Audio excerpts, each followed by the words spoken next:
Hello and welcome back after that. I always like those openings, to be quite honest. They're quite nice. I don't always get them right, but that one felt like it was okay. We've got Senzo on camera this afternoon, and we've come into the area around Twin Dams for a couple of reasons, primarily of which is looking for a leopard. There was a young female leopard, which I'm presuming to be Shongile, that was seen around the end of game drive this morning around 9 o'clock. She apparently was moving from Termite Mount to Termite Mount in this direction, and I'm hoping that we're going to find her enjoying the late afternoon breeze and the sunshine. It's been a fairly hot day today, to be honest, but what's happened since this morning's lowered clouds is the fact that these puffy white clouds haven't gone anywhere, and I think it's actually going to be quite interesting to see what they do overnight. The reason being is that it's going to cool down tonight, and of course the drop in the dew point temperature might mean that these clouds come a bit lower, and then they're going to start piling up against the Drakensberg, and that means we might be able to get some rain. So I'm hoping for that. They've predicted rain for tomorrow, and so it's going to be quite interesting to see exactly what these puffy clouds bring in. Been a pretty hot day. I don't really know if it's been, you know, out of the ordinary for this time of year. We're expecting it to be a little bit hotter, but you know, I don't really know. Don't forget that you can ask us questions using the question bar on YouTube and on Twitter, and please do. We'll try and get through as many questions as we can.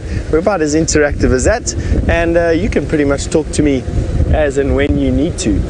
As you can hear, I'm still suffering from consumption, but I don't feel too bad at all. Now, talking about World Animal Day, which was yesterday as far as I know, we're celebrating our version of World Animal Day with an animal every day, and today's animal of the day is elephant. And talking about elephant, we've got Jamie, who's got some all the way up in the Mara.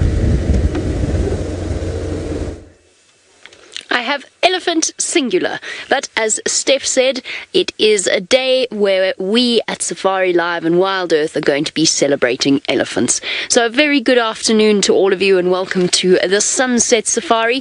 For those of you that are new to these live safaris, my name is Jamie, and this afternoon Jandre is on camera with me, and we are live here in the Masai Mara of Kenya. So while Steph goes off in search of leopards lurking around Twin Dams, we are actually going to make our way back to where we saw a tiny little lion cub last night.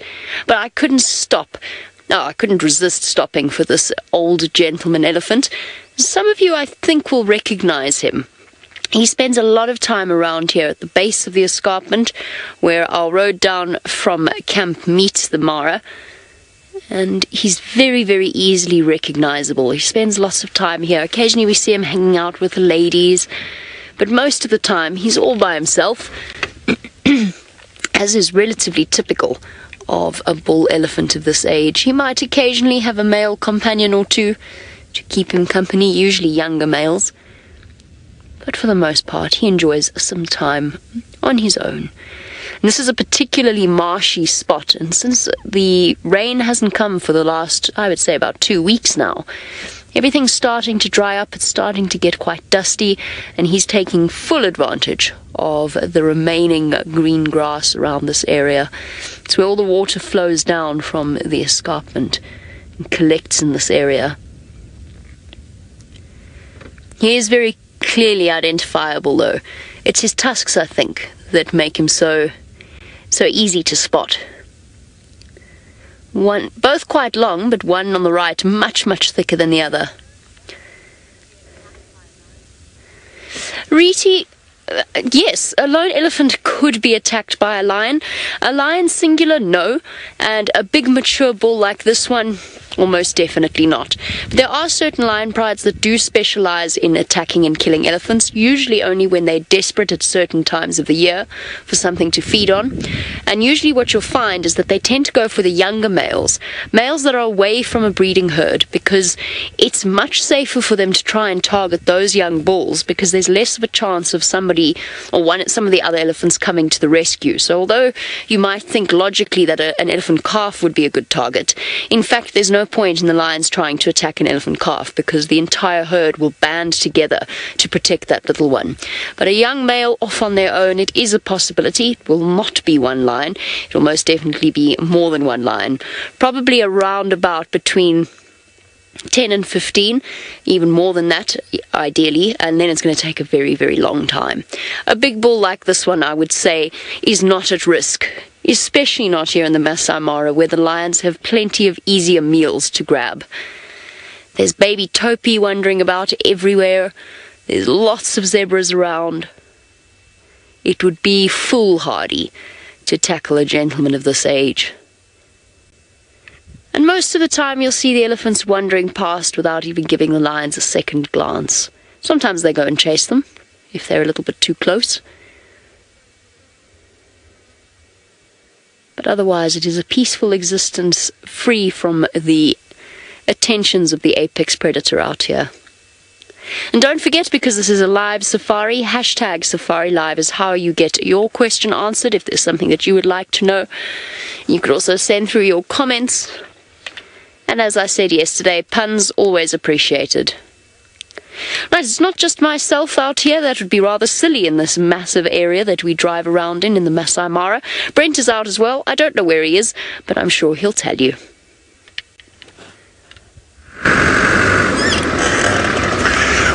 Well, we are out indeed.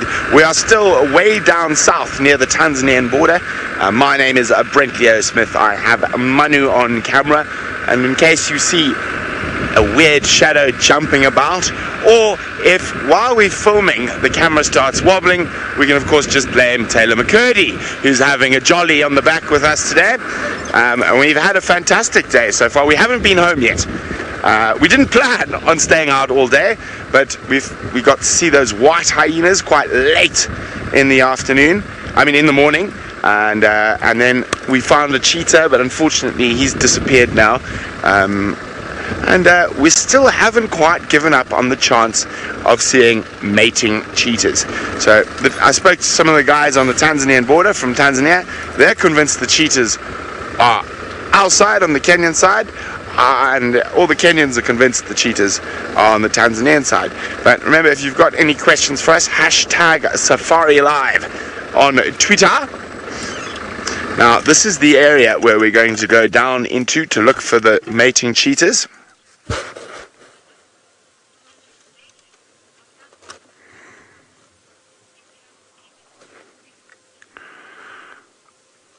Okay, we're just having a quick look. There's some elephants in the distance, some topi. And Melissa is wondering, what animal in terms of mothers is the best at keeping their babies safe? Oof, that's quite a difficult question, Melissa. I mean, all mothers try. Succeeding is a different thing. I'm trying to think. Possibly pangolin. They're quite good at keeping their baby safe. But out of the big cats, they all have a very high mortality rate. But cheetah have by far the highest mortality rate. So out of the big cats, cheetahs, it's not that they're the worst mothers, they just cannot really defend against the massive power difference between them and the other predators. Sorry, I've got so much dust up my nose, I must sound like this. Sorry, I couldn't even think there. But we're going to go trundle her down and head down towards the Tanzanian border again, and then we're going to head down to an area called Military and to the Salt Licks, where I actually haven't been to the Salt Lick in so long, and maybe the Salt Lick pride is lining around there, pining after the lack of wildebeest. Now, speaking of a lack of wildebeest, actually, let's just move the car for a second, I'll show you. We've seen a crossing today as well. Unfortunately, it was in one of the areas where we don't have the best signal, but slowly but surely I've been seeing thousands upon thousands of wildebeest in Tanzania. It looks like some on the border down there. You see them there, Manu? And that was actually exactly where we saw the white hyenas this morning. And zebra. Oh, it's all zebras. There's all these there. Odd waterbuck. Can you spot a white hyena from this distance? I hope so, but probably very unlikely. If the zebras are like ants, the hyena will be like baby ants. Now, we're in search of the spotted cheetah. Steph is a few thousand kilometers to the south of us in search of leopard. So let's go see how he's doing. For a few brief days a year, all the apple leaves out here flower. And we've got one flowering in splendid glory right now. This particular tree gets its specific name, Violencia, from the flowers that you can see, which are a beautiful color. Now you can't see it at this angle because underneath they're this sort of mauvey color, but right up at the top of the flower they're a beautiful purple color. Let's see if I can actually, they shed them here. I'm just going to step out of my vehicle for 1 sec and pick up a few on the floor to show you.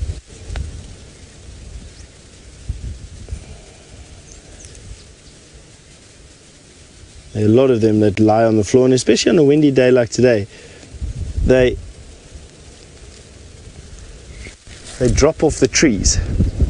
So let's see if I can show you in here. There's the violet, it's not a violet tree, it's an apple leaf tree, but have a look at those violet flowers. Beautiful, hey? Those are the leaves and the flowers from petals. Quite nice, eh? So, that's the apple leaf tree's flowers, and they won't last very long at all. Sorry, I just need to plug myself in here.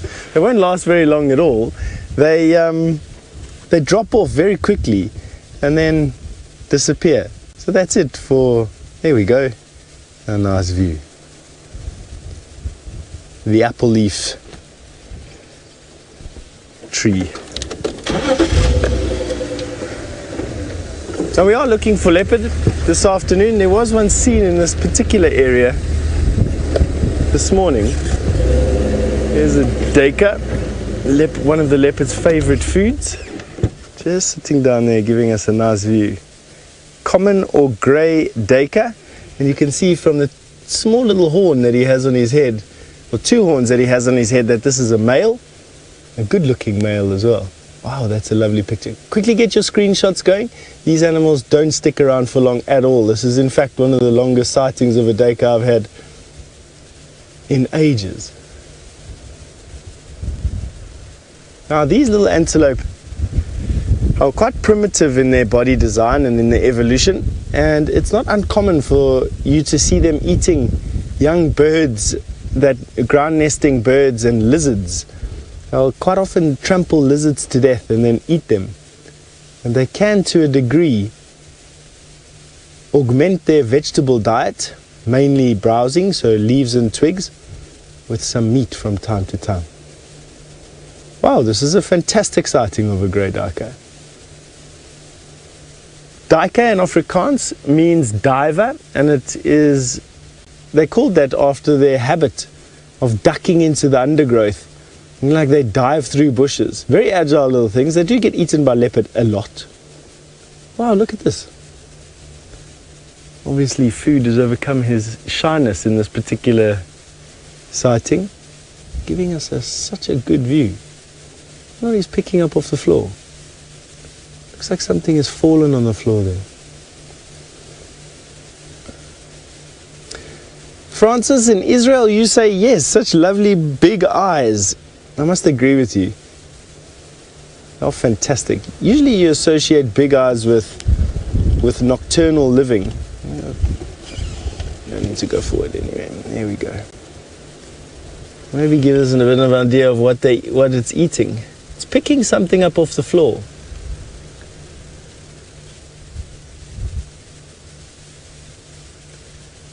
And that round noise.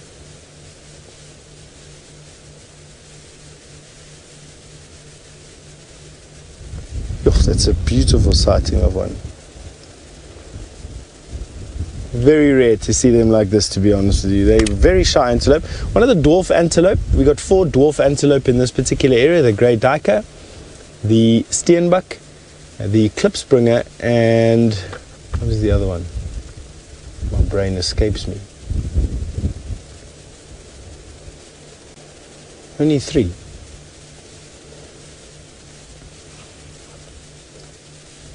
Emka, you'd like to know what the black mark is near their eyes, and is it any use to them? That, if I'm not mistaken, the black mark that you're talking about is not their crest of hair on the forehead, but just below their eye they've got a pit-like structure which is called a preorbital gland, and what they do is they insert sticks, males at least anyway, will insert sticks into that gland and leave an oily secretion on the stick, and it's one of the ways that they mark their territory.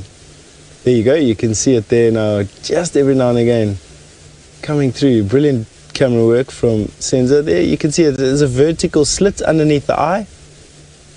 So preorbital gland, and used to mark sticks with an oily secretion that helps with identifying one male's territory from another. Oh, he's in good condition, eh? Very dainty, careful little antelope.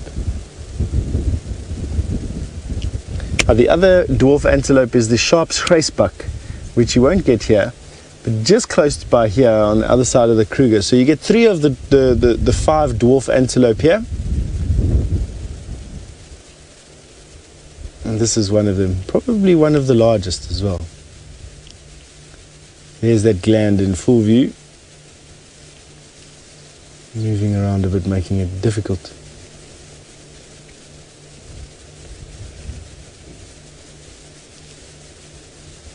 There you go.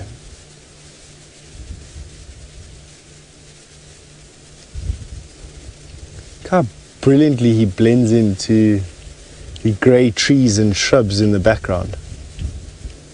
You can imagine if he was now in that bush in the thick summer, in the leaves, you'd hardly even see him.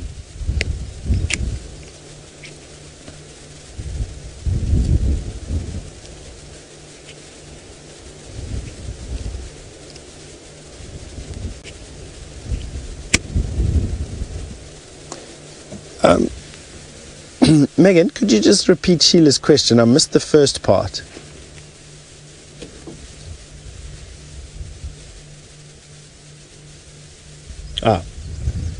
So Sheila, you want to know if the good grass is hard to find for the Sabi sand antelope? No, not actually, Sheila. In this particular animal is a browser, which means it eats leaves and twigs, and that's what it's eating now. There's something dropping on the floor, probably from the tree above it. Most likely leaves from the knobthorn that are pulled off from the tree above it. But to come back to your grass question, the best grass, one of the best grasses in Africa grows right here, the Peltiforum, the Panicum maximum. It's a grass that likes to grow in the shade of trees and grows all over this place in groves. It's a very, very healthy reservoir for Peltiforum, for Panicum maximum grass or Guinea grass, and really it's very easy to come by. Animals spend days walking around from thicket to thicket. All of this tall grass that you see here, this dry hay grass here underneath these trees, all of it is Peltiforum. So everything that you're looking at over there is dry Peltiforum grass. Makes for a good winter food, makes for an epic summer food, and animals from all over the place come here just for that.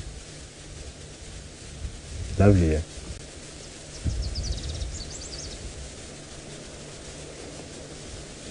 Alright, so why don't we go and have a look at one of Jamie's antelope that she's just found.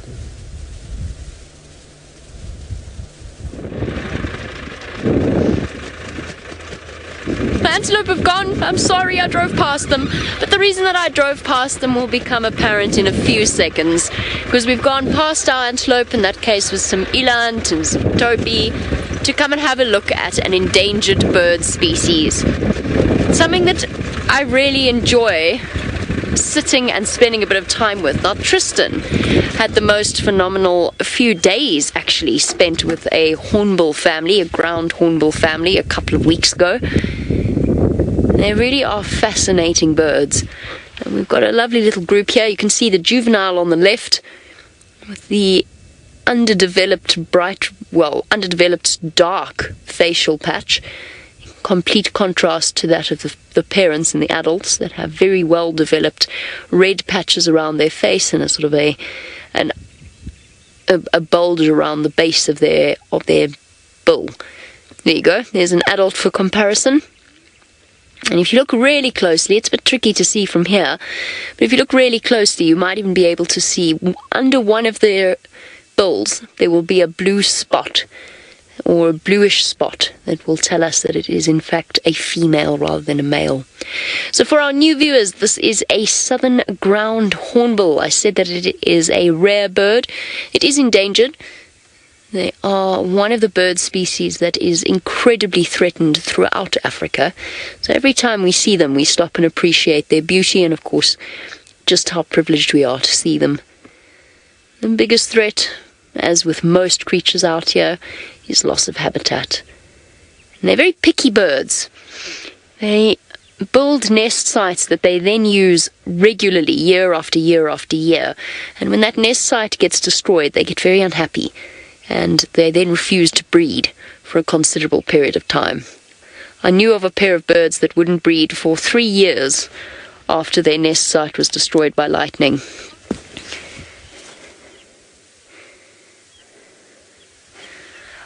Yes, they are genetically related to the other hornbills. There is also another ground hornbill known as the Abyssinian ground hornbill, and of course I'm just trying to think if I had my bird book with me. I don't, because I'm in the wrong car today. I thought I was going to be in Quito, but Brent did not return. He went out this morning and didn't come back, so my bird book's sitting in the car. But yes, they are, let me see if I can find a picture. They are genetically similar to the hornbills that we see. I'm so desperate to show you a black and white casqued hornbill. It's been on my wish list for ages. I know Taylor's come the closest to managing a good hornbill sighting. I haven't managed it yet. Nearly did.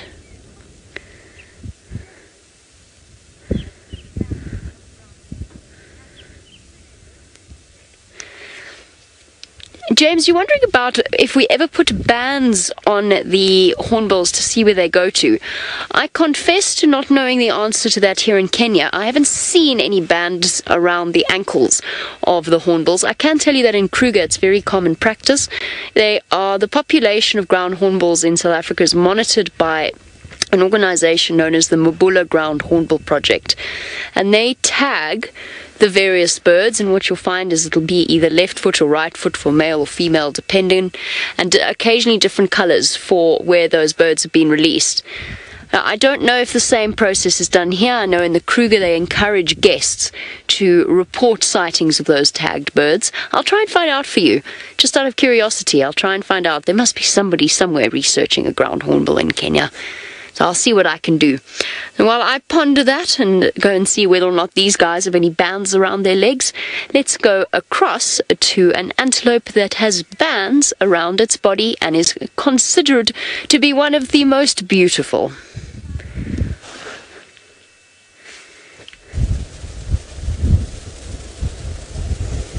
And in the shadows, we have a bull nyala, one of the most striking antelope in this particular area. Now, we do see them fairly frequently, but they never cease to amaze me, actually, to be honest. I love them. And just like that duiker that we saw a little bit earlier, these are also browsers. They also eat leaves and twigs. And we also found this one with its nose on the floor. I wonder what it is that is enticing them to feed off of the floor. To me, it must be something that is dropping off the trees, either flowers or seed pods or leaves that have been shaken off in the wind. See those yellow socks on his feet.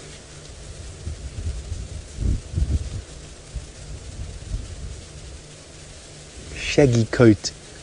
Lots of different colors, stripes and patterns all over the place.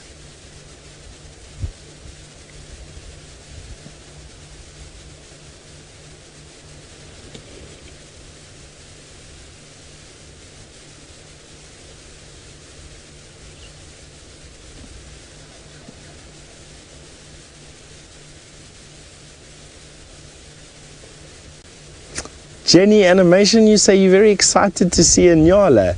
That sounds like you've got a story about nyala. Please share it. Don't be so shy. What do you like so much about the nyala? Is it its shaggy coat? Is it the fact that it's actually quite a rare antelope to see? They only rarely occur here. What are you licking your chops like? How long is that thing's tongue? Wow. That was almost licking to the top of its head. Yeah, it walks off into the bushes.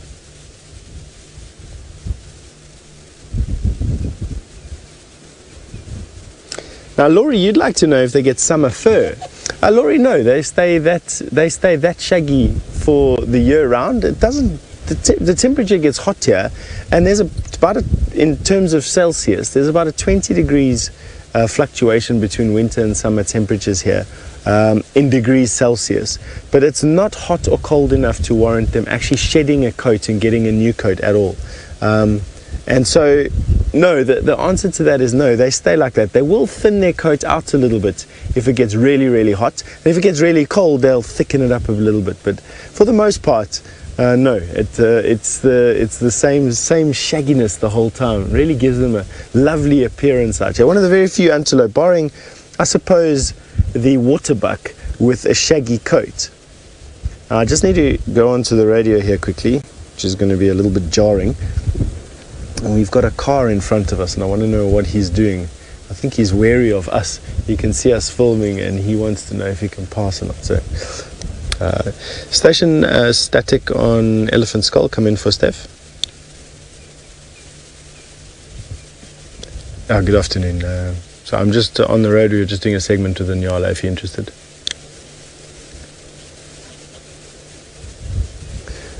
So my partner in crime has said he's just looking at a nyala as well. Yeah, we did. I didn't check both sides of the dam or north on the southern side of the dam. Or west on the southern side of the dam. I was planning on making my way around the main road. So that's Andrew, one of the colleagues. And what we do is we communicate with one another, and we try and cover as much ground as we can, and therefore hopefully uncover anything that we can. We both in the area looking for this leopard that was seen this morning, and hopefully we can cover more ground, see tracks going somewhere, help coordinate a bit of movement, send out a bit of a net. Of course, you've only got a limited time with us, and we want to show you as much as what we possibly can in that 3 hours. And so we're going to carry on over here. Our nyala has gone. Their nyala might still be there, which will give us a chance to have a look at the nyala while we wait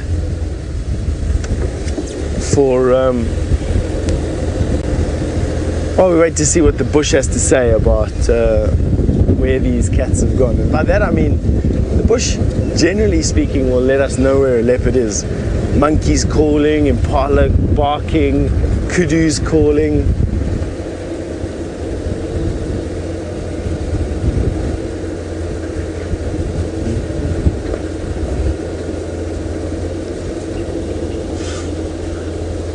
Christine, you'd like to know if the horns on all antelope species continue to grow throughout their lifetime. And the answer to that is yes, although they won't always increase in length. They'll get to a certain length, maybe a little bit longer as they get older, then they'll increase in thickness, and they might even increase in width apart, but definitely, excuse me,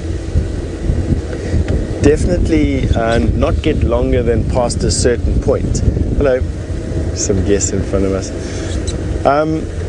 Now, what I mean by past a certain point, obviously hunters have been prizing antelope with long horns, but you find that the variation between a non-record antelope, whatever that's supposed to mean, and a record antelope is sometimes quite small, with the exception of buffalo, of course, or some or other type of genetic anomaly that creates some abnormality and massive horn length like that. So a kudu, for instance, will get a deeper, thicker horn, and that'll increase the depth of its curl, in other words widen it. That'll increase the horn length, but not past a certain point from its head. going to be difficult, this one, but there's a chin spot batis in the tree here, a little bird at the top. They tend to stick around for a little bit. Let's see if we can get him just bouncing from one side to another. A beautiful little bird. He's still there in the opening now on the right, in the center of the tree. Go right, punch in, go right a bit more, right. There we go, punch in the center. There he is, no? There in the middle there, still. Don't worry, we're hunting for it. It was going to be a difficult find. And so those for the bird list for today. We're looking at a chin spot batis. You can see it. There you go. There we go. Well done, Senzo. You'll see that beautiful little eye. If he just sticks his head forward here now. Come on, show us your eye. You got a gone. Well, that was a chin spot batis, everyone. I'm glad that we eventually got to see it. It's actually quite a difficult bird to see, to be honest. They're always in these thick things over here, in this thick bush.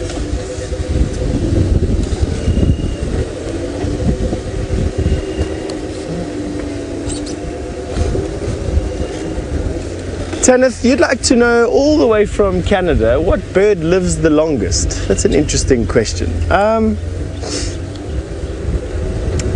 I would probably say one of the bigger eagles, perhaps even an ostrich, a parrot. They all live around about 30 to 40 years, you know. These big birds of prey have got the most unbelievable longevity. So I'd say that probably one of the big eagles, martial eagle or bateleur, potentially even an ostrich, although an ostrich lives a pretty high stress life. I don't think that he'd easily, at least anyway, live to be a ripe old age. Something's going to eat it. But why don't we see what what knowledge is out there, and if you know of an African bird, or indeed any bird in the world that lives to be the oldest, why don't you share it with us, and I'll share it with everybody else. My gut feel will say that it's probably one of the bigger raptors, or an ostrich, potentially a ground hornbill, southern ground hornbill, but we're looking at between 40 and about 60 years of age for the oldest birds on the planet.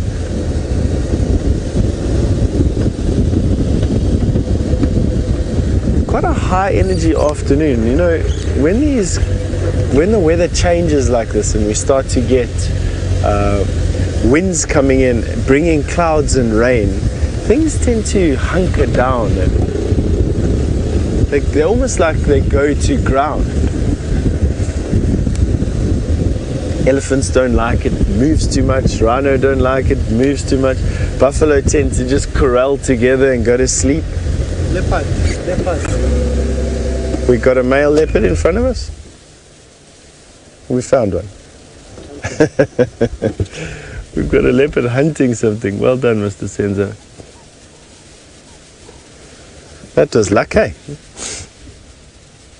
Senzo's going, leopard. I'm thinking he's talking about what color underwear he's got on. Meanwhile, he's shouting out about leopard. That was a good find. Wow. Well done. He definitely was hunting something. I wonder if something didn't come down to drink. I didn't see anything when we drove in here. Now, I'm not very good at identifying these cats, so if any of you knows what leopard this is, please feel free to tell me. Give me a couple of minutes and I'm sure I'll fathom it out. But if any of you are quick on the trigger, you're welcome to let me know.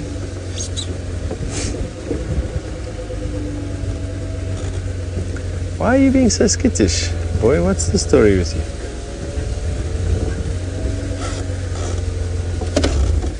Let's see who this is. Senzo says he thinks it's Hosana. It is a Hosana. Why are you being so skittish, boy? What's the story? Oh, he is getting big, hey? Hello there, my boy.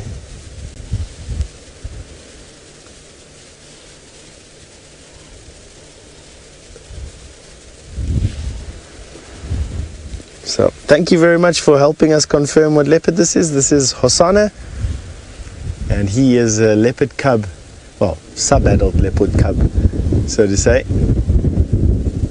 A beautiful shot of him drinking there, slaking his thirst. Good afternoon, my man. There we go.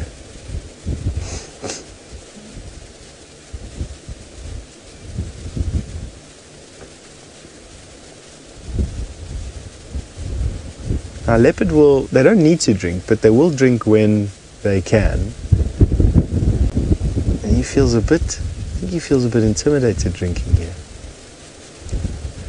think they are in an exposed place, and you might find that he's having a bit of a wrestle with another leopard, potentially Tamba, maybe another male leopard in this area. Potentially there's some lions in this area. It's quite difficult to say what was making him so timid. Of course, these young leopard do, from time to time, get a little bit timid. This is one of their things.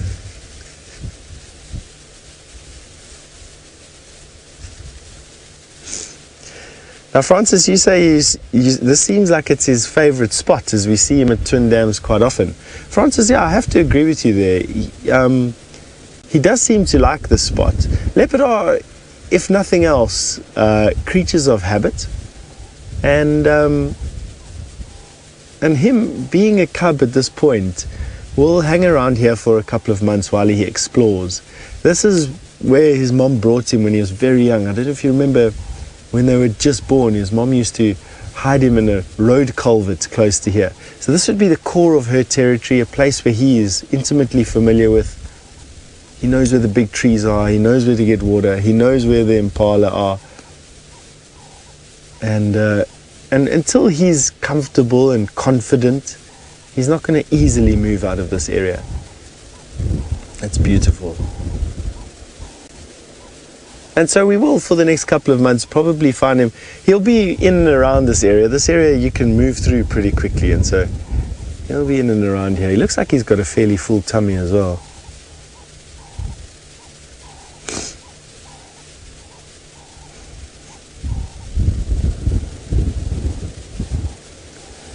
H. Macy, you just made a comment that I think everybody will agree with. You're saying our little prince is growing up to be such a big boy. And I think everyone will agree with you on that one. He is turning into a beautiful leopard, isn't he? It's interesting with him in that his fathers his father is a dominant male in this area that's probably within the next 2 years or so will reach the end of his reign here. And he doesn't stand a chance of being killed. He just stands a chance of being ousted by another young male. And I wonder if he's going to kick Hosana out of this territory before he realizes he's losing his grip on it. You can hear the Egyptian geese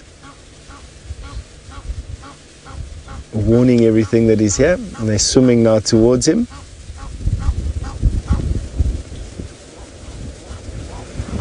He'll catch and kill them if he can. He won't risk it now, but he will if he can.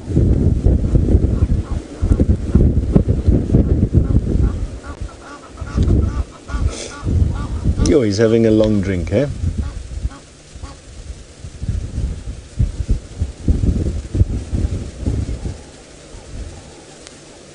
Very thirsty. Been a hot day. It didn't look like he had eaten anything big last night. His belly wasn't full. The other day when we shared it with him, he was hunting a lot.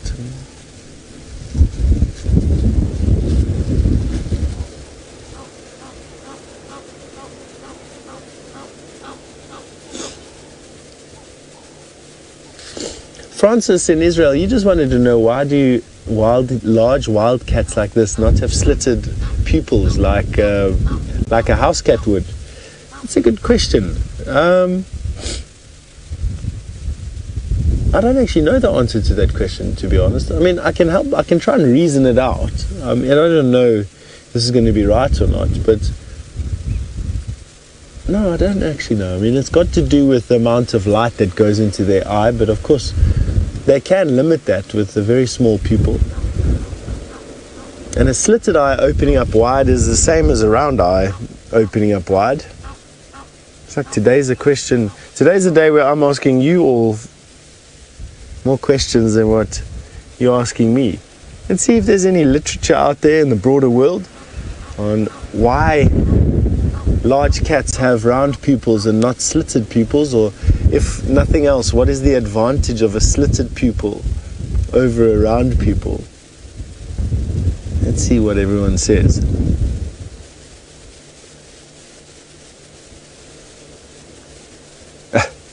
He's got his mother's face, that's for sure.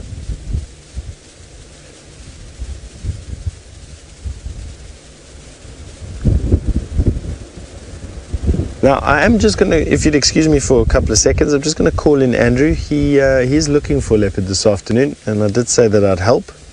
We were just lucky enough to find, and I don't want to disappoint him. So excuse me while I'm on the Game Drive radio. Andrew, come in for Steph. The sun's now coming out on him. He's looking beautiful, isn't he? Andrew, Steph.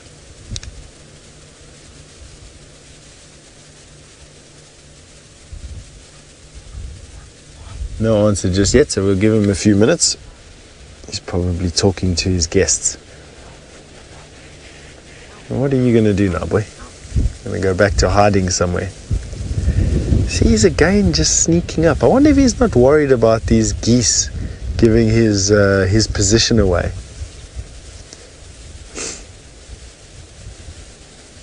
Typically leopard using the lowest point possible to access. There he goes and sneaks again. No, he is a bit more confident. I'm going to change position.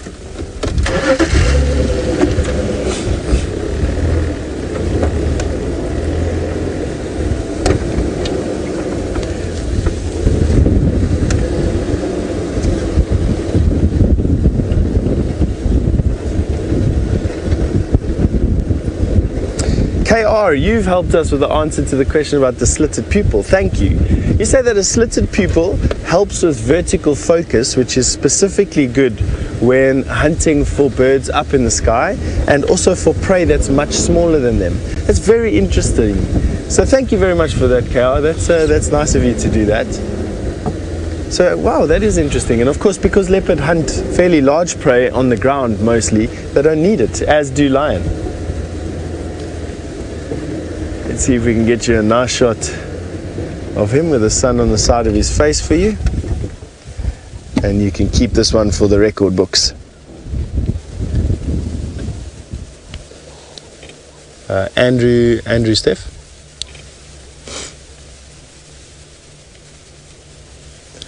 Andrew, please make your way to Twin Dams. I have a young male leopard on the dam wall. Stations, 2 vehicles in this position, myself and Andrew. And Andrew, when you get here, if you wouldn't mind taking over.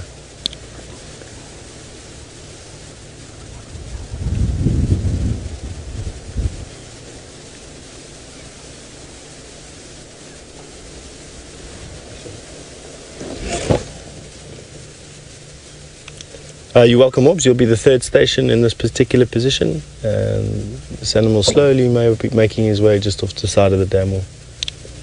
Sorry, everybody. I just needed to do a bit of admin. And it's necessary, Archer. You know, everybody helps everybody here. And today we were lucky enough to find him. And basically, they'll help us again when they need to. You're welcome to. If you wouldn't mind just with your name, excuse me, it's been a long time since I've been on the radio.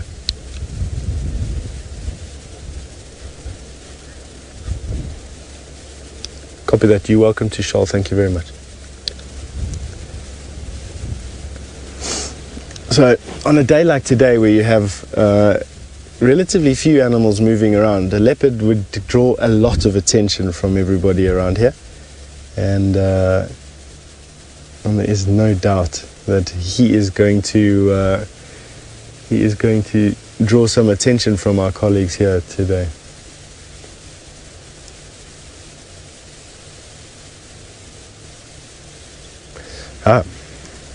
Chatla, you wanted to know what color the leopard's eyes are. They're like a greeny color, greeny blue color.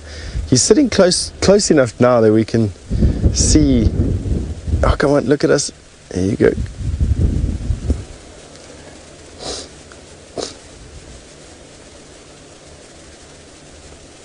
That is beautiful, and you'll see they're like a greeny, yellowy, topazy color. They're the most beautiful colors, I must be honest with you.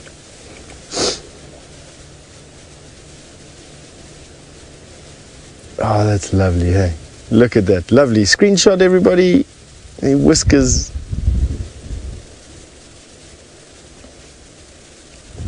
Oh, that is lovely.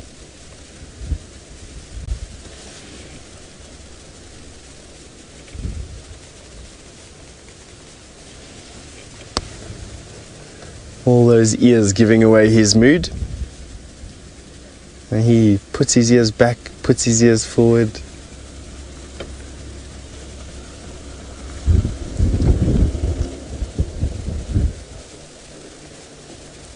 Long tail stretched out behind him, just sitting on his bum. Now, Richard, you'd like to know how fast he can run. At short bursts, he can do up to 80 kilometers per hour. And just a little bit faster than that, even up to 88 kilometers an hour. What that is in miles per hour, I'm not too sure, but he can absolutely sprint at that speed for very fast or very short spaces of time. Gee whiz. Hold on, guys, I just need to sort out this radio. It's going crazy in my ear. Excuse me, everybody. I'm so out of practice with these radios that when somebody's speaking in my ear while I'm trying to make and finish a sentence, I feel like my sentences goes into awry. So excuse me if my words are coming out all garbled. It's been a never-ending stream of chatter on the radio. Aubrey, Steph, if you wouldn't mind taking over this particular position, please. You have Andrew on approach and Charles on standby.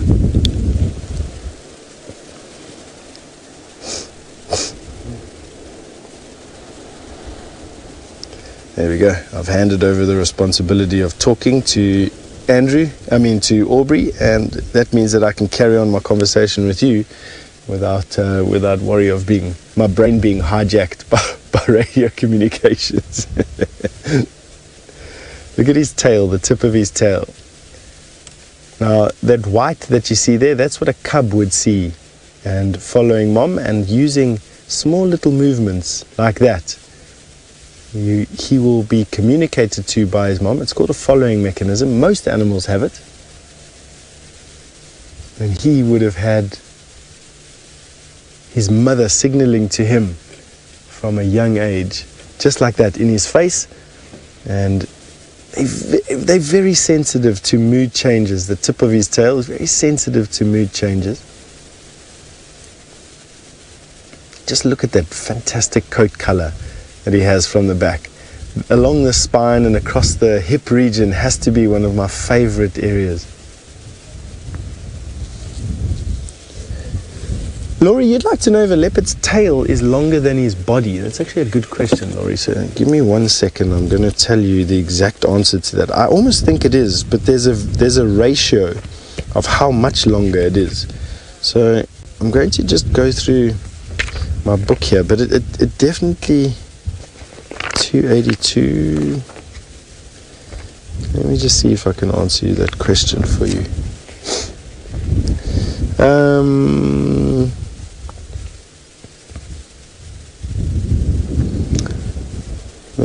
It doesn't say.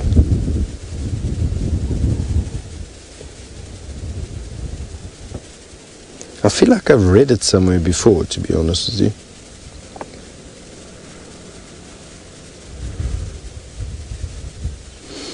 Tail 60 to 110 centimeters. Oh no, that's tall. Okay, so it's not in my one book that I have. I almost feel that it is longer than him. So let's just say that it is for now, until I can go through my books here and find out where I've had that reference to exactly how much longer it is. What are you doing, boy? He's now walking through the sticks. It's almost like he wants to stay hidden.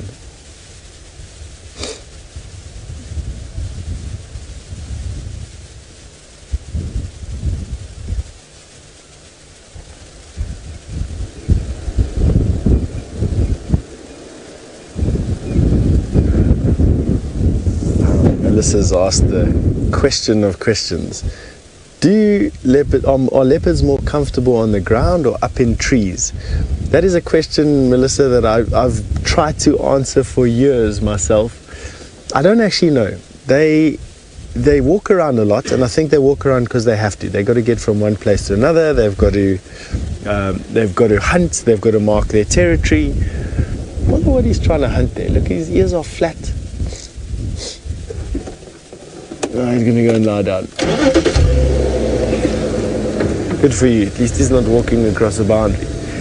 But given the chance, leopard will climb trees, and when they're younger, which is where I think you can find out what gives a leopard joy or not. In other words, does he like it or doesn't he? When they're young, leopard will bound from tree to tree and spend a lot of time in trees themselves.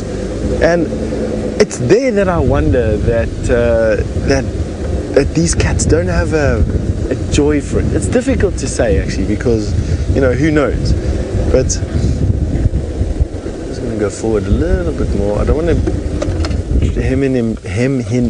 no, that's a ton. I don't want to get too close basically on a skinny damn wall is what I'm trying to say. The English escapes me.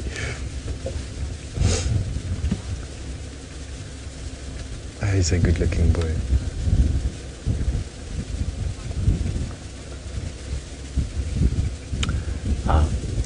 So Jamie is busy looking for cats rather than having found some at this point. Why don't you go over to her quickly for an update?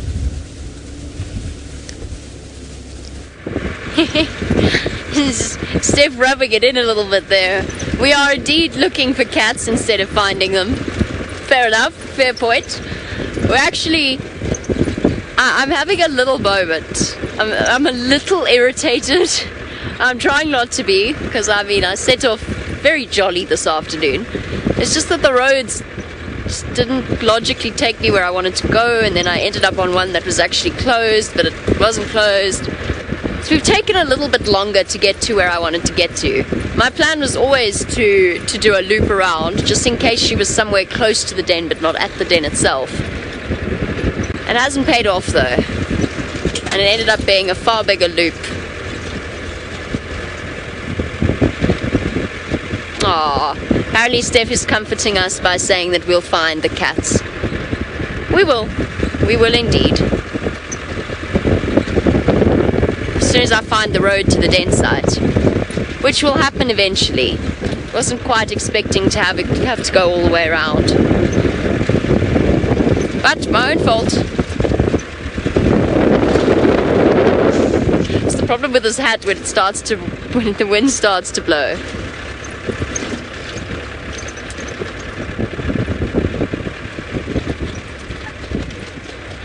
And a question coming through, speaking of our search for lions, and of course Steph having one leopard. Francis in Israel. I'm just having one of those days. Oh, now I don't have a hard copy. It's usually open. Yes, leopards roar as well. Habari, Jumbo. Yes, leopards roar. In fact, all of the big Panthera cats actually can roar. So leopards, lions, and tigers as well. I'm going to try and sort us out. Never mind.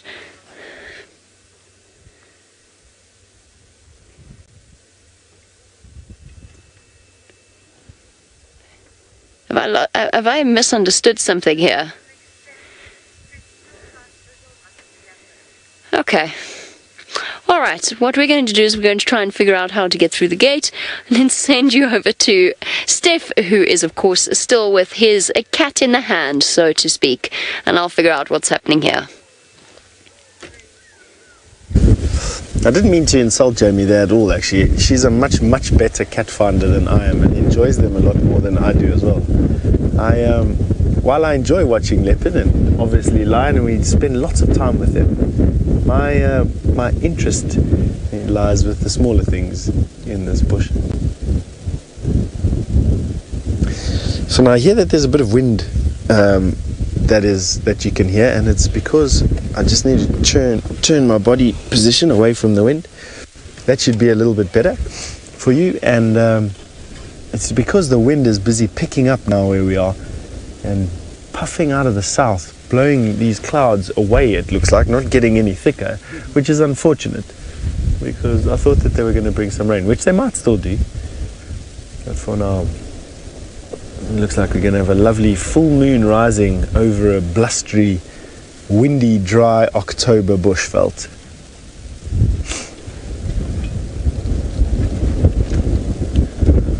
He's just lying surveying his domain.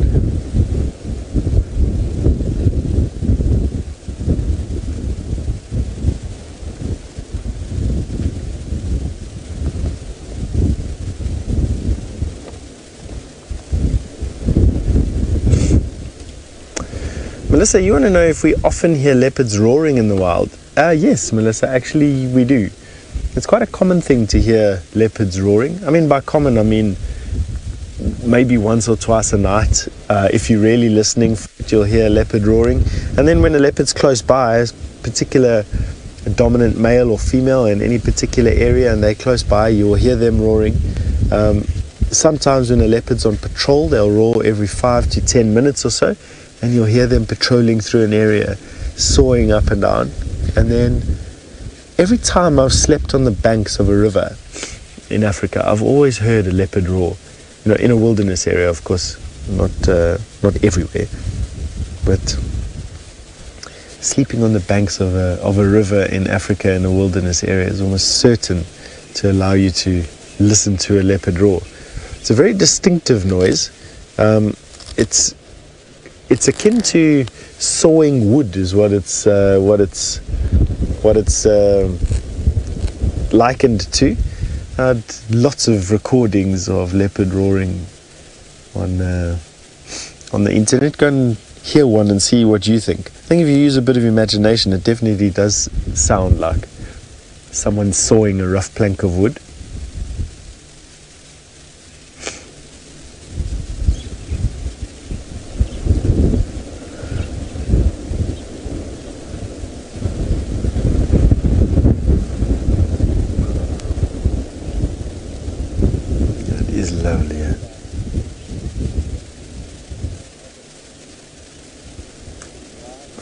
Nix, you have just asked the question, at what point do male leopards start mating?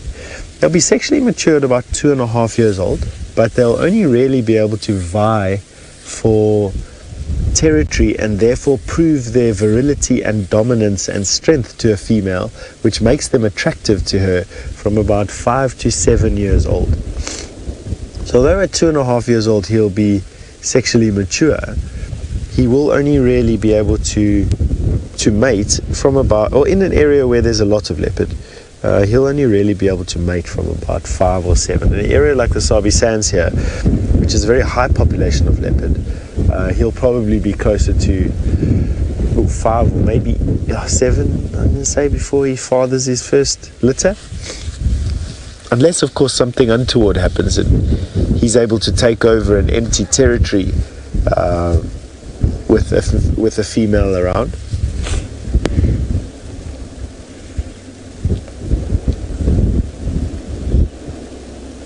You can see those ears working overtime. The reason for that is because of this wind.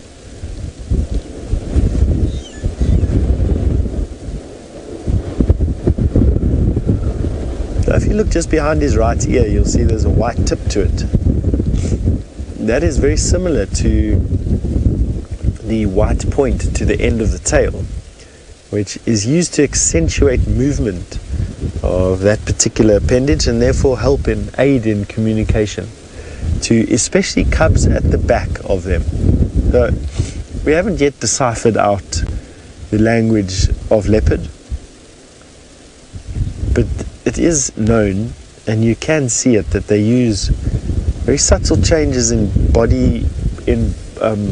their body language, specifically their ears and their tail, and combinations of that to communicate with their cubs and each other, actually.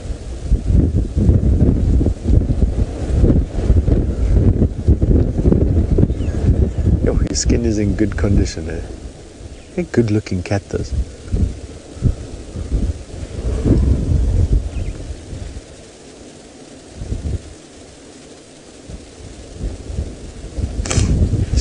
sniffing like that.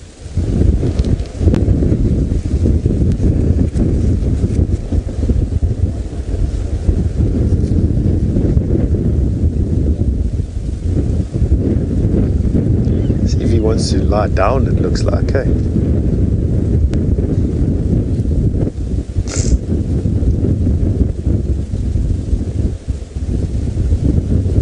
You can see that muscle in his forearm. Now that it's not close to his body, you can see how much muscle mass is actually there.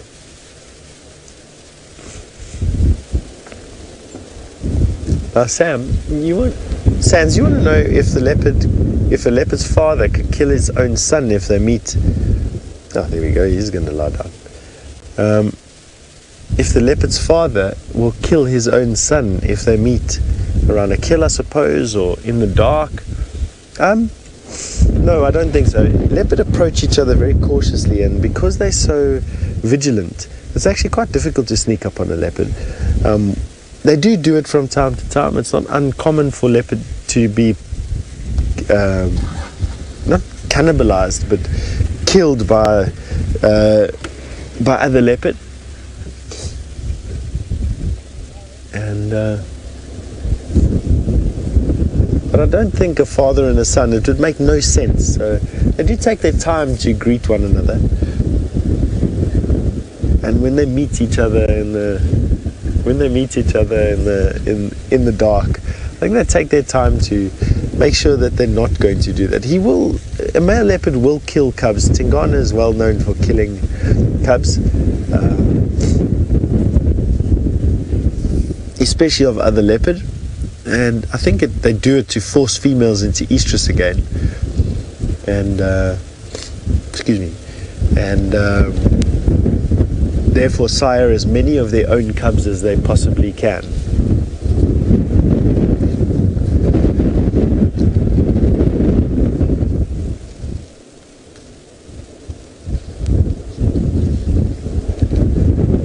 He's having some fun, this leopard, just relaxing on the dam.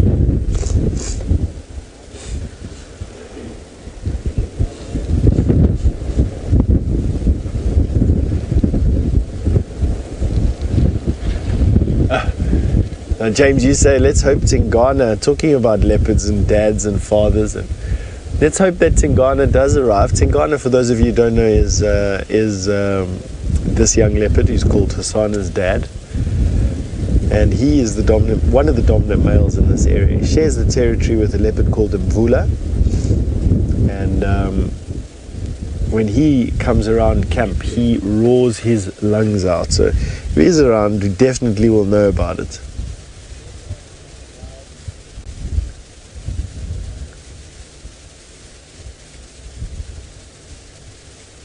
Those ears just listening to it.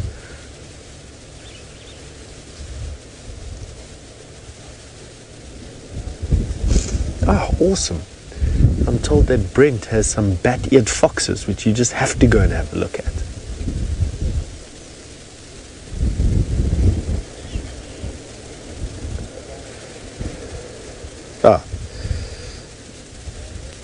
Brent is not, we're not going to show you the bat-eared foxes just yet. Excuse us, Brent's signal is so choppy where he is that as soon as we wanted to go to him, he decided that his camera wouldn't work.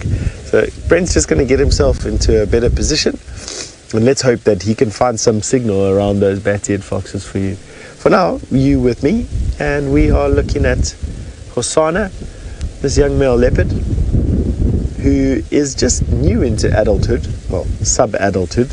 He's not quite 2.5 years old yet, so sub-adulthood, and enjoying this late afternoon sun and wind that is coming in.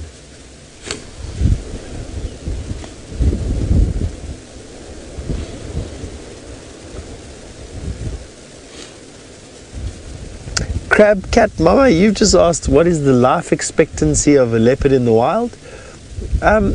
It is probably between 12 and 16 years, with leopard in captivity in zoos and safari parks and that it being slightly more than that. But between 12 and 16 years old is normally the lifespan of a cat. With them being sexually mature 2.5 years, sexually active from about 5 to about 7 years, and dominant in a territory right up until they are 14 or 15 years old. And so fathering and bearing litters of leopards for a long time of their life.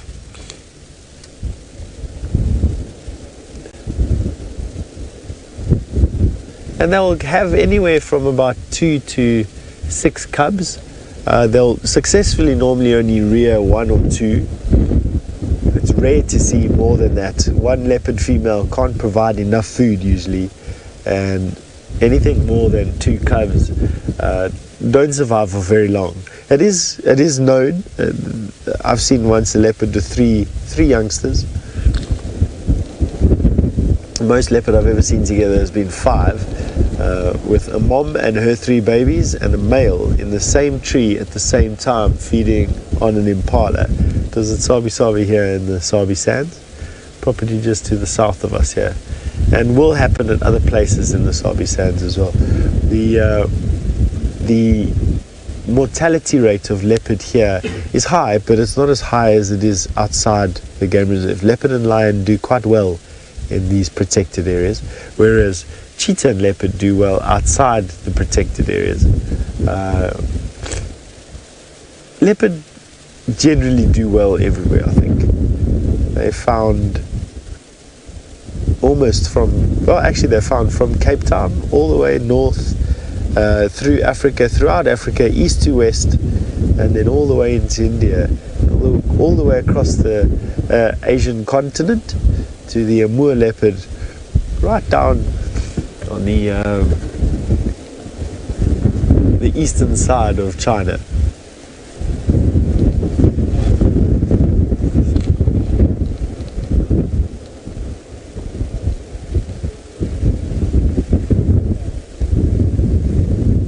What he's thinking.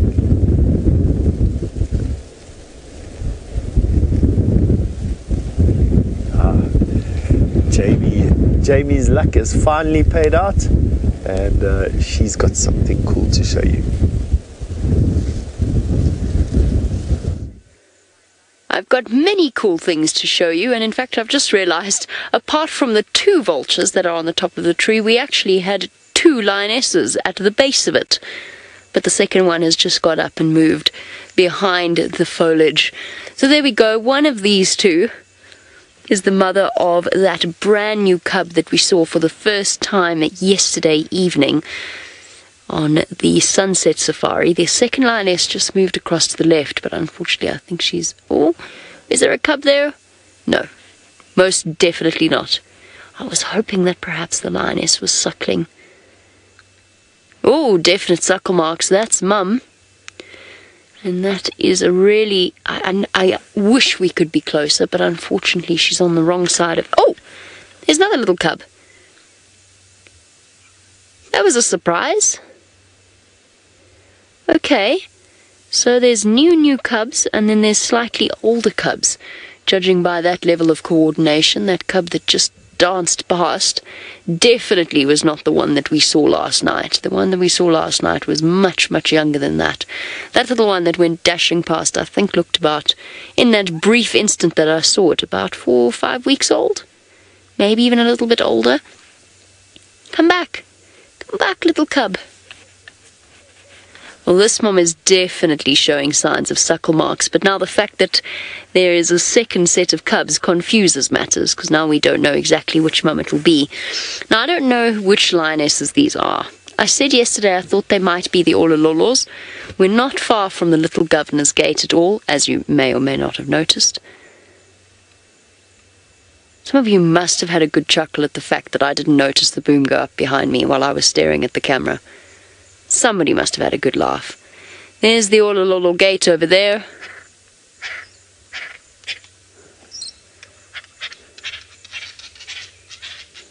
Oh, Chandra, sorry, I know we're looking at the lioness.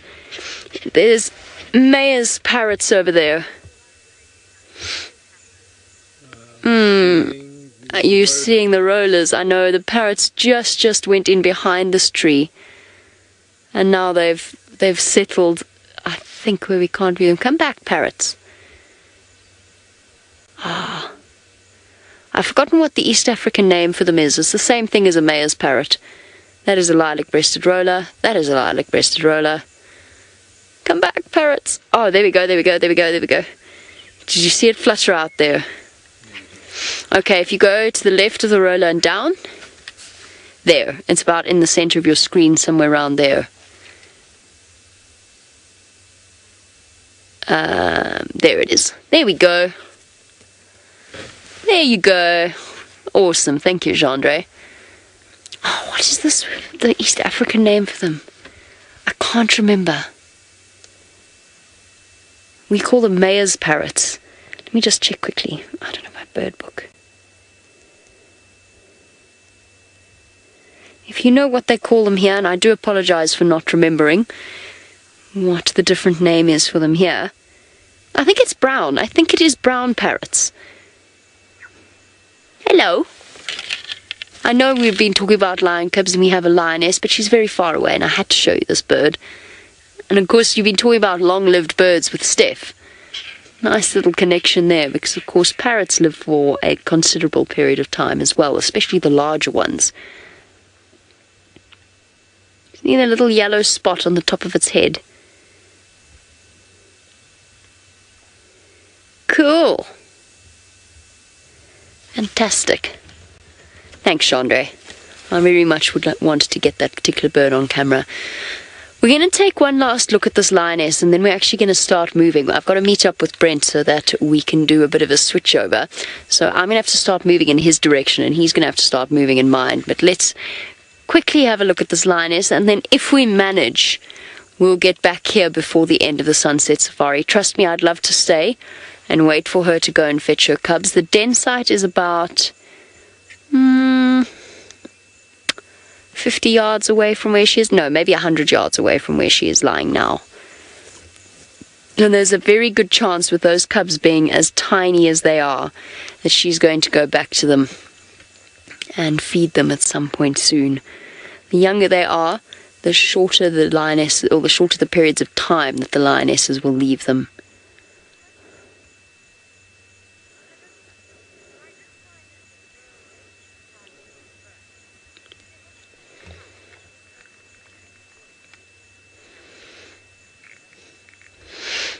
Melissa, I've never ever experienced it or seen it, and I'm not sure whether anybody else has either. I think that the natural instinct for the lioness is to be by herself. So Melissa's saying that she knows that the lioness takes herself off when it's time to give birth, but will they ever go off in pairs and give birth at the same time? While it's very possible to have... Oh, here comes a cub. Here we go. Come on, little one. Out you come. We want to get to know you. While it's very possible for lionesses to have cubs of very similar ages or give birth very close together, it is unlikely that their instinct, they might den close to each other. Oh, hello. There we go. Best chew toy in the world. Oh, until Mom gets fed up and moves away. I wonder how many lions are in there. It would be really nice to know, wouldn't it? There's at least 2 lionesses and at least 2 cubs. Come on. Aren't you come, you little reprobate? Let's get an idea of how old you are. So no, they won't go and use the exact same den site. Remember, the hormones, the maternal instinct, everything is more likely. Cute. Why wouldn't you come and jump in this direction? Well spotted, Gendre. Ah. Oh, there comes another one. And there goes another one. And there we go. Okay, a little bit older than I think I thought initially. Quite coordinated. Now remember, that maternal instinct, it tends to make those females very, very solitary. Oh, sweet. There's just a little foot there. Let me try go back.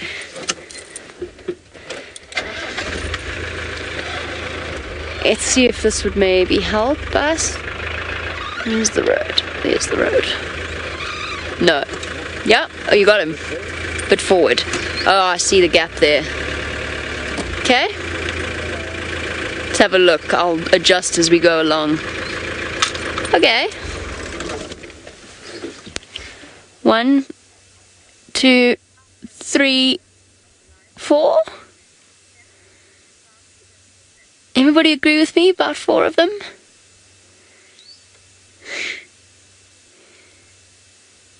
As we enjoy a last glimpse of these lion cubs for now, trust me, I really don't want to have to leave, but I have to. Let's go across to Steph, who finds himself in, well, I guess it's safe to say that he finds himself in a really rather similar position. Alright, and Hosana's gotten moving. It looks like he's decided that it's cool enough for him to move off and go and look for something. An interesting character, this, you know. He's developing a proper attitude. I mean, character, and it's nice to see. You know, young leopard, to have a look at these, to have a look at the way that they develop is it's very interesting. And experiences definitely shape their the way that they experience things. I wonder where he's going to go now.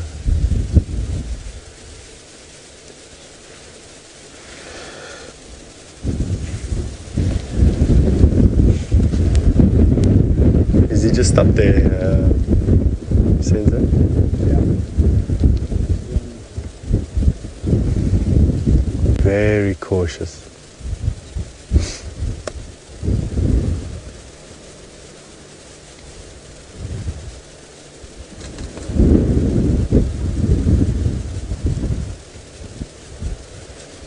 Excuse me for 1 second.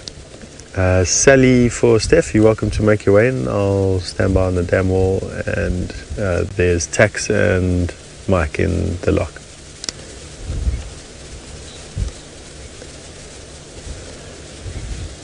As expected, the sighting has generated such a lot of interest. So for now, what we're going to do, and what we'll do is keep tabs on what this leopard is doing, and basically if he sticks around and doesn't cross over the boundary, then we'll come back. For now, he is heading straight south, and that's going to make a few people that have been wanting to see him a little bit upset. But you know, some you win, some you lose, and I think we had the lion's share of fantastic sighting there for sure.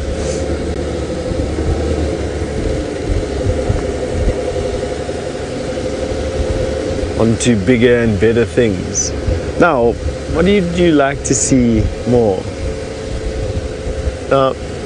To be honest, I want to go into Mamba Road.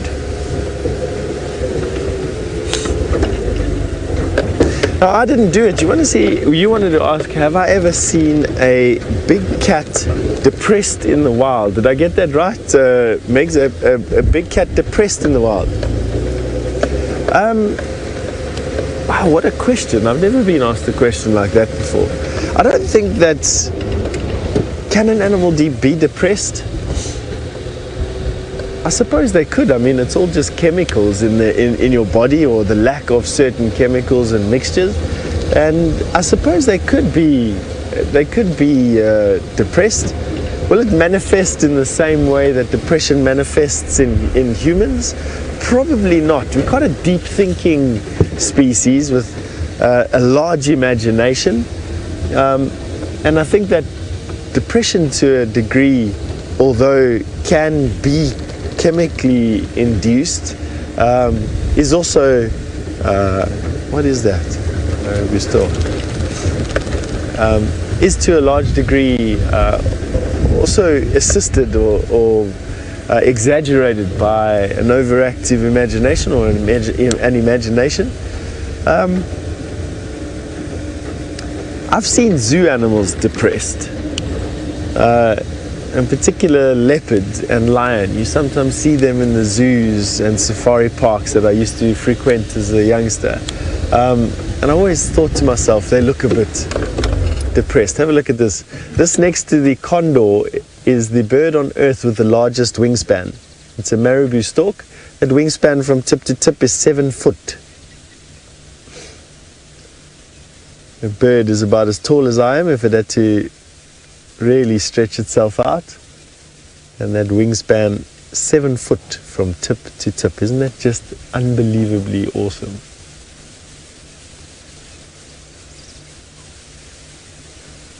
Battling a little bit in this wind. I think it wants to come in and land.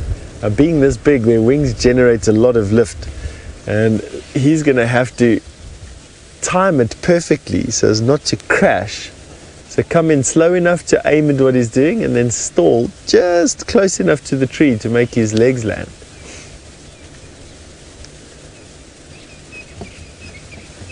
Quartering through the wind.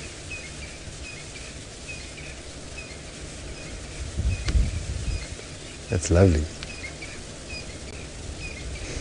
Must be quite difficult to fly, actually.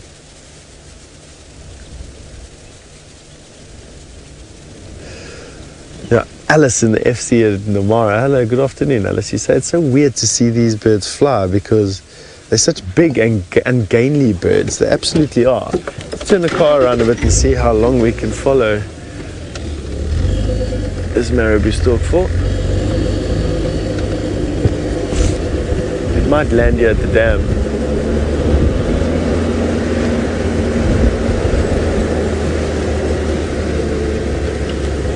Or it may not, and just carry on flying very slowly.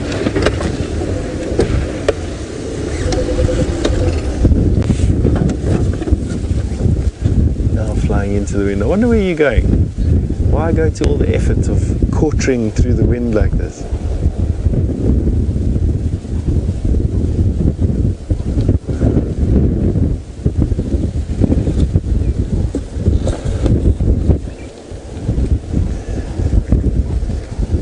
Actually double check my facts on its wingspan.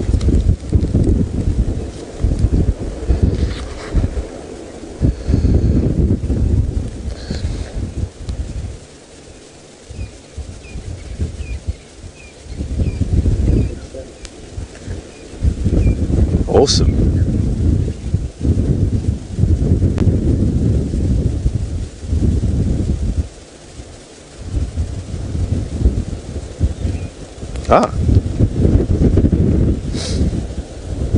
So Tanith and Amanda have given us some answers as to what birds live the longest, and there's some records that they've managed to find saying that an albatross, one of the albatross, lives the longest at 60 years. So thank you very much to Tanith for that.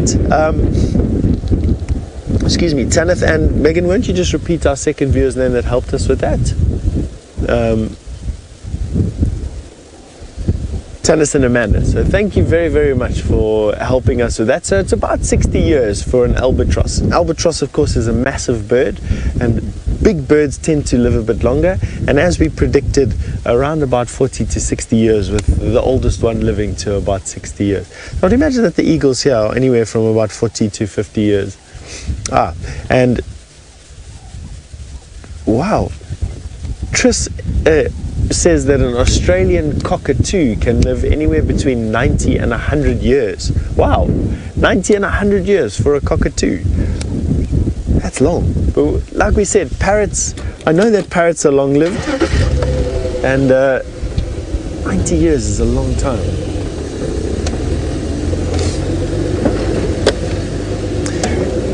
Manusha and Palace, you've also said that that parrots are the longest-lived birds. I would imagine that people would know how long parrots live because we've used them, or we have them as pets, and I suppose that's a very accurate account as to how long these birds live. It'd be difficult to have a martial eagle as a pet. The thing would run and rip your face off every day.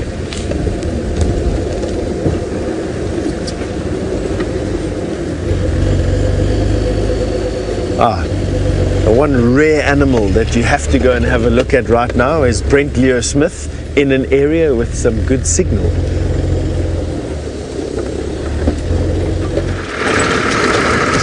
Well, welcome back onto the vehicle. And we've got good signal, and that's about it, I'm afraid. There's not a living soul about in this part of the Mara at the moment. Just lovely golden afternoon light, and the light is absolutely spectacular tonight. Very, very nice to look at. Very, very pretty. And I am heading now down towards the Mara River, and we'll see what's happening around there. Who knows, maybe old Scarface has crossed the river, or the Paradise Pride are about, or the Mogoros are lounging about the Mogoro drainage line. The reason I came to here is actually looking for that big male lion. I've seen a few times. He's got a very distinctive big scar in his nose, and he does tend to hang around here. So there's a big patch of gardenias behind us, sort of the only shade in this vast open plain, and often after a hot day like today, it's a very good spot to find a lion having a snooze. Alas, today it was lionless. And I think we're in luck. There's not much wind, so maybe we can find you some birds. Oh, what was that? Sorry. Alice, can you go again with that question?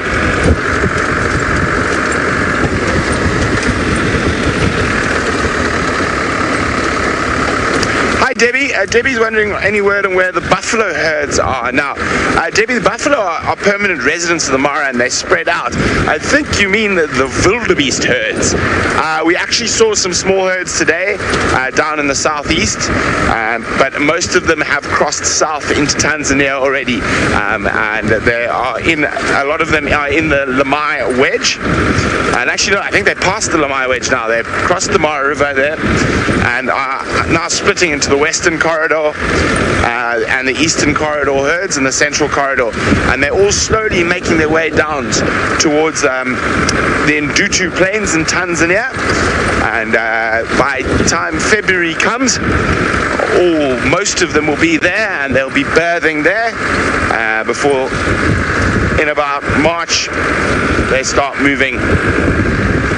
March, April, they start moving back north to the Mara.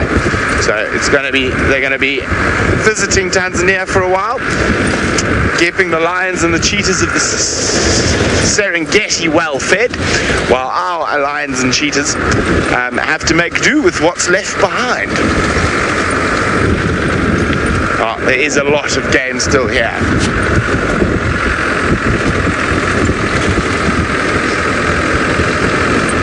Some would like to know how many times a month do lions hunt or need to eat. Hang on. Let me just whip out my binoculars. What have I got down there? I just saw a strange patch of dust. It's a car. So on average, lions will probably hunt twice a week. So in a month, or maybe, let me rephrase that. They will hunt many more times than twice a week. On average, they'll probably be successful twice a week, depending on the size of their prey. Let's call it 3 times a week, because they're probably going to be hunting smaller stuff here. They're hunting buffalo and things like that, so they don't only have to hunt once a week. So it's all very dependent on what prey is available. There's no right or wrong answer to it. But we can work out on averages, let's say 3 to 4 times a week. So we're looking at probably successful. Now, they hunt, but they don't succeed. They only have a success rate of about 10-12%. So let's think now, 4 times a week, be generous that they succeed. So you're looking at, 16 times in a month that they will hunt. Some prides more successful, and again, it's really dependent on what they are hunting for. So if they're eating small warthog, they're going to have to hunt more frequently, or impala, or etc. But if they're eating buffalo, then that should be once or twice a week that they need to hunt. Oh, BSK, Manu. There we go. Might be a new one for some of your Mara bird lists. A BSK, which is an abbreviation for a bird. I wonder who can tell me what BSK stands for. If you know what BSK stands for, hashtag Safari Live. What is a BSK apart from a bird? If anyone says bird, you're being silly. Bye, BSK.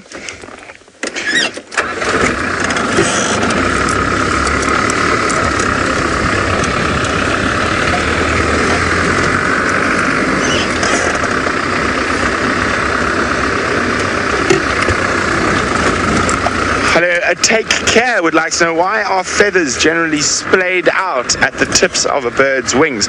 Well, there's a couple of different reasons. I'm not sure whether you're referring to that they're actually splayed, but it also depends on the bird and when they're flying. So they will be able to close in and make it more streamlined or less streamlined, whether they're landing or taking off, but it's all to do with helping them with flight. So they're able to control that, same as their tail feathers.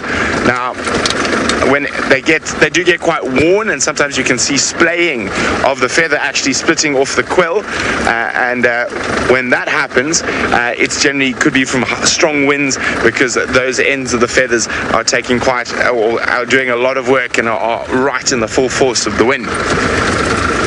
Okay, we're now moving down to the scow, oh sorry, not to the south, to the north, but down towards the Mara River ahead of us. Well, it sounds like Jamie's got a pretty bird as well, so let's go have a look what it is.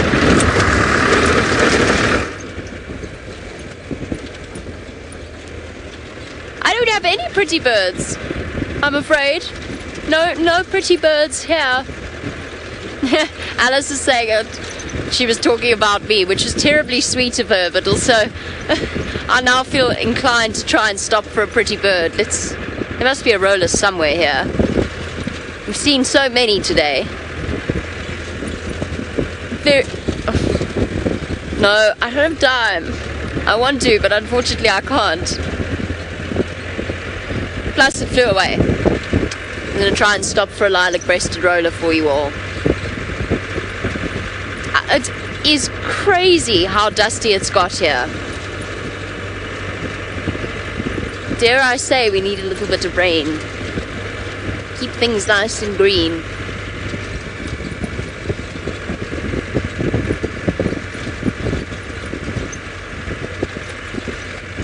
Sorry, Zebbies. Places to go.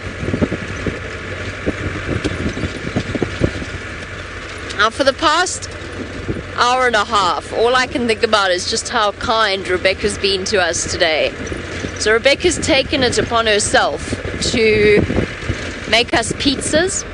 We don't really get pizzas out here, as you can imagine. It's not something that happens, and you'll find that whenever we go on leave, a lot of the time one of the first things that we eat is pizza.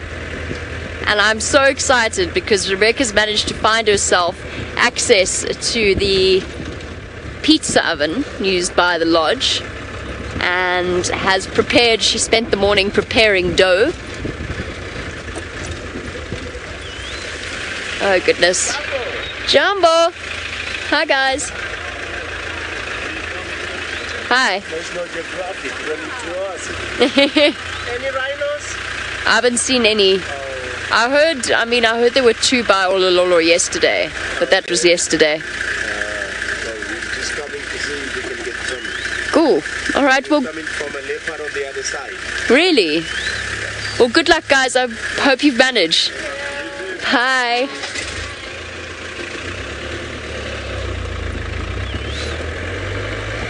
Shame. Very sweet. Anyway, as I was saying, Rebecca's making us pizzas, which we're very excited about. And it is very, very kind of her.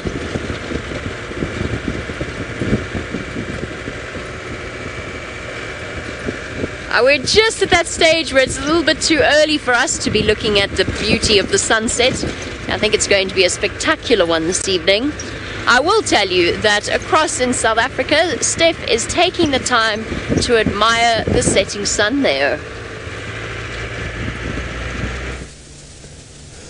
Definitely where Jamie is, the sun is a bright orb, but we've got a lot of this moisture in the air and it's giving us this fantastic view.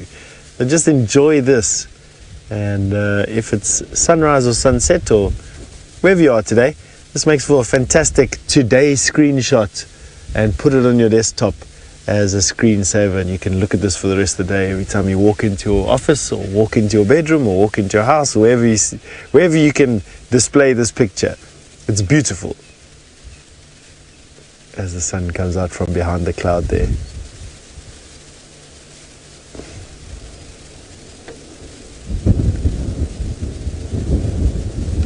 Lots of Franklins calling. crested francolin, coqui francolin. Wind is still howling.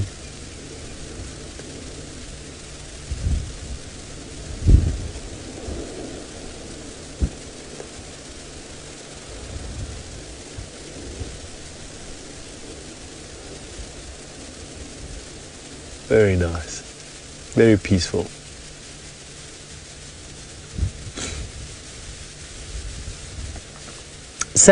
You saying the glorious African sun. I must agree with you, I quite like this. This is looking good. This is a nice, glorious African sun. Not quite the sort of sunset one would expect this time of the year. Coming to the end of our dry season is usually typically this slate grey sky with a bright, hot, burning sun.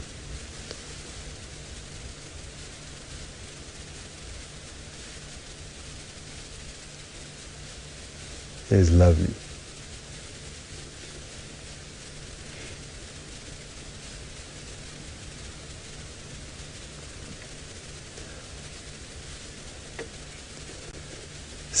Another comment from you saying nature at its best, and I think we all can agree with you on that one. It's just, there's something about watching a sunset. You know, having lived in the city for a little bit and traveling all over the place like we do, thankfully and much appreciatively, you get to see a lot of sunsets in a lot of different areas, but you don't always sit and appreciate a sunset and actually just sit and marvel at how beautiful it actually is. Especially when Mother Nature puts on a show like this for us. Some clouds in the air, some trees and dry bush for you, wind blowing. Really nice.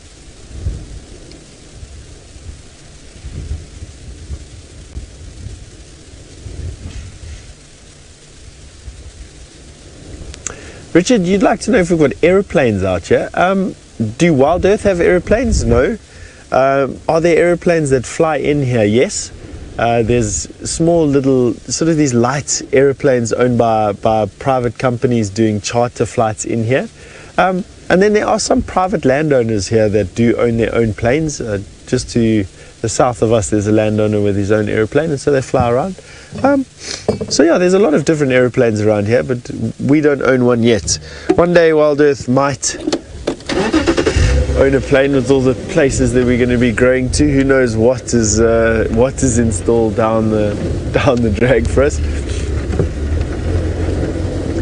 Certainly would make getting from place to place easy, eh?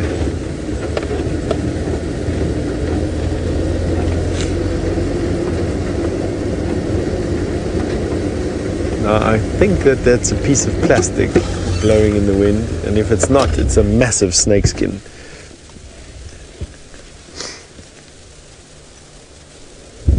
It's a snake skin. Wow. Is that a snake skin?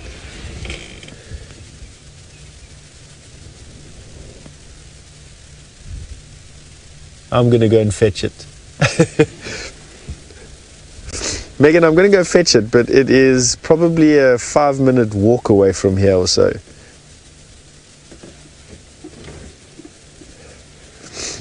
So I'm going to speak to you a little bit more, and then when we've lined up Brent or Jamie, we're going to send you across them at some point, and I'm going to go and fetch that and show you if it's a snake skin or not.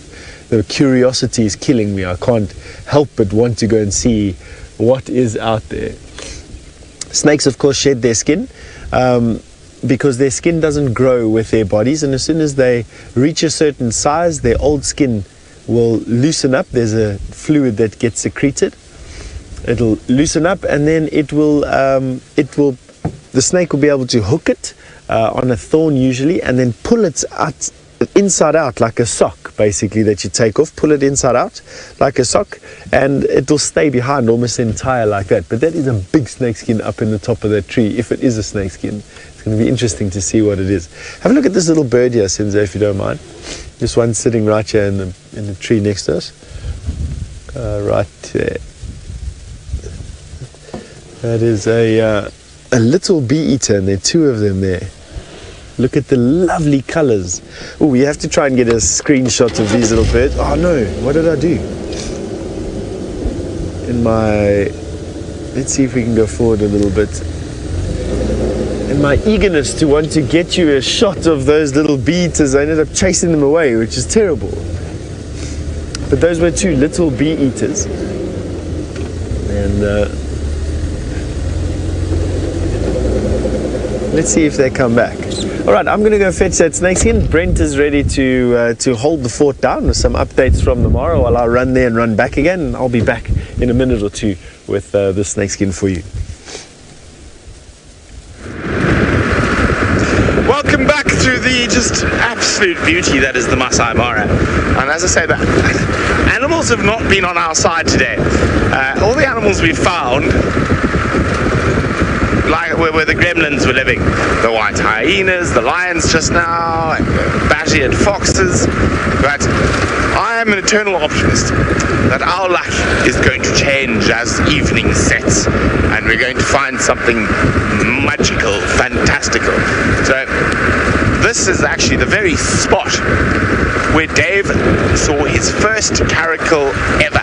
Was right around here, and it was hunting through the grass and then disappeared into the forest. So let's have a look. Any caracal? Caracal? No caracal. Keep moving. Onward. Now, today was one of those actually quite fun days that happened completely by accident. So I got the report from one of the Angama guides about the mating cheetah down near the Tanzanian border, and it just happened that the day before we had tested signal down there in that area, and we found we had signal. So very excited. And I mean, I've only seen mating cheetah a handful of times, and so we were chatting, and Taylor said, well, I've never seen mating cheetah, I'm going to come along. So I said, Karibu Hosana, jump on the back, off we go. So off we trundled, and we got down there, and of course very disappointing not to see the cheetah, but we were really lucky. So you definitely see more mating cheetah than you see leucistic hyenas. So that was a really big treat for all of us, and it's not often these days that you get a sort of a really big first like that, to see something as incredible as that.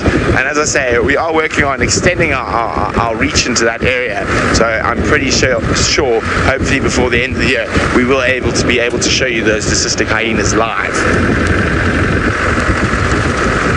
Speaking of hyenas, we are right in the core clan lands of the North Clan. Probably starting to get ready to head out on a night of foraging. Now, do we have any answers for what a BSK stands for? Rigi so badly wants to see a white hyena. Well, I can't show you one live, Rigi, but you know what? If you missed the morning drive, I suppose it's only fair that I show you a picture. Now, we do have some footage that we will... Oh, I forgot, I took lots of photographs today, I didn't even realize.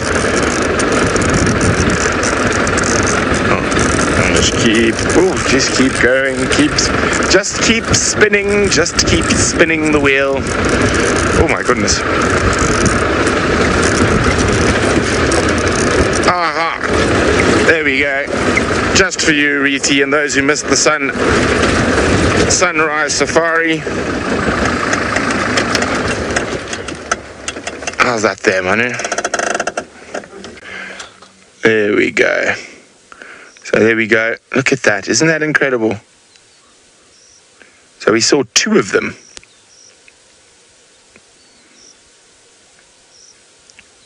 This morning. Unbelievable. Literally unbelievable. Now, the very cool thing is, I heard about them about 6 months ago, when I first arrived in the Mara with one of our first meetings with the warden, Brian. He was like, look at these photographs I took of white hyena cubs. So they're about a year old, those 2. They're 3. We only saw 2. So it was very exciting, and I've been down there a couple of times, and every time I see a hyena I sort of start looking, and this morning we saw them at a really long distance, And I was like, could that be the white hyenas? Taylor and I both were like, is it the light? Manu's like, oh, is it the light? Is it the white hyena? Is it the white hyena? As we got closer, he goes, oh, it's a white hyena. Oh, baby Topi. Tiny little baby Topi. Oh, they're so small. That's been born in the last couple of days. So September, October is birthing season for the Topi. Oh, hello, little one. Still wobbly. Now, baby Topi are quite fun, especially if they get it in them. They take off on these mad games of chasing each other up and down and around the corner.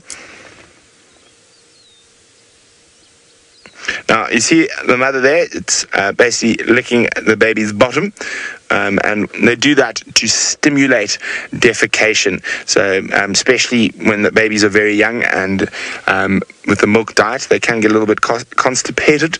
So, the females will lick their bottoms to stimulate contraction and get them nice and regular. Oh, sweetness. So local.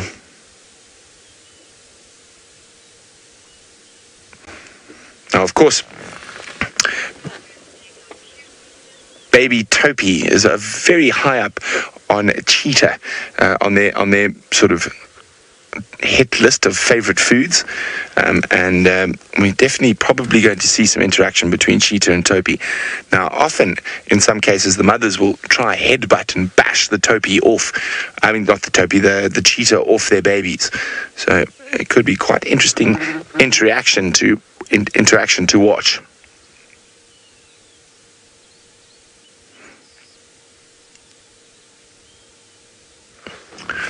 It's just that magic time of the day, and as the sun is disappearing behind the Olololo escarpment. Look at that. Stupendous, actually.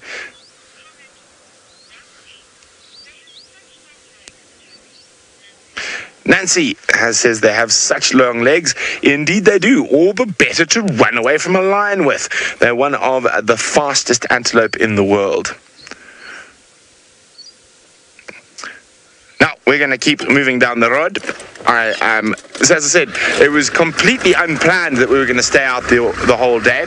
So Jamie's just up ahead, and she's got my Ranger, so we can stay out after dark. So she kindly brought him down the hill. So I'm going to go collect him, and then we can carry on our adventure into the darkness. And it sounds like the winter farmer has managed to retrieve the snake skin from the bush. So let's go see what snake it is.